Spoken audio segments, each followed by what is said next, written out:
All right, here we go. So we got some Floowandereeze, and this is a Floowandereeze mirror match. Now, in this video, you guys will see how sales pitch is intended to be used, and not necessarily this like summon Rango, but I'll show you guys how powerful this card really is.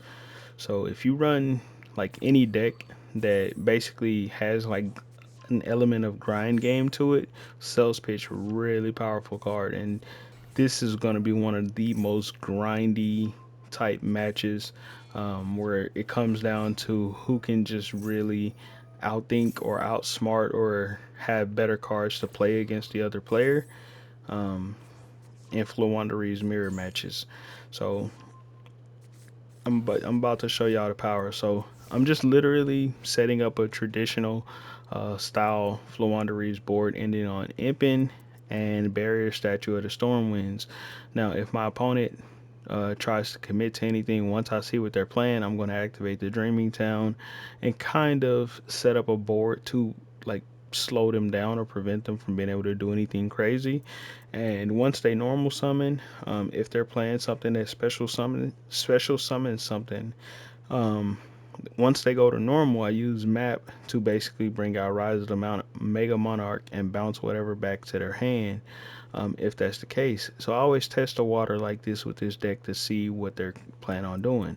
Now, Sales Pitch is just the icing on the cake because this almost guarantees me to win if they don't Lightning Storm or use Harpy's Feather Duster. So you guys will see how that kind of plays out.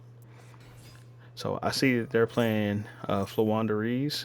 So instantly that tells me exactly what my sales pitch target is.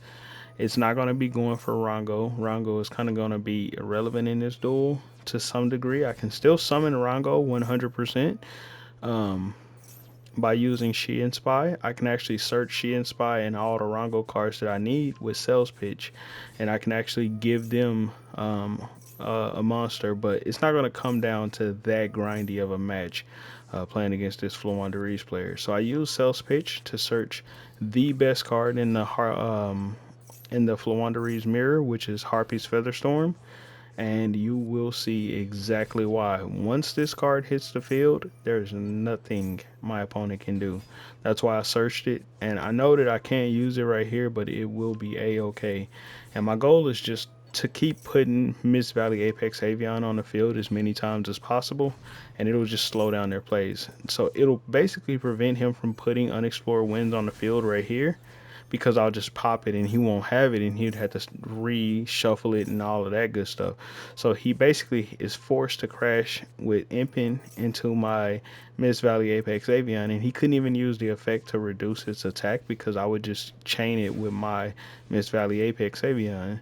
So he sets Unexplored Wind like that, and me, I just enter battle phase and attack because I don't want him to actually be able to get any advantage with this card.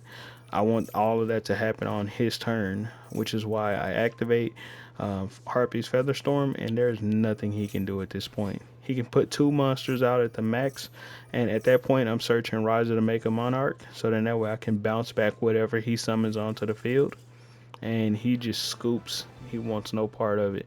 Ryza would have basically bounced back whatever he was going to summon, and on top of that, it would have basically put Harpy's Featherstorm right back into my deck, onto the top of my deck. So that would actually be the draw that I would get again, attack him on my turn again like I did the first time, and then just do it all over again.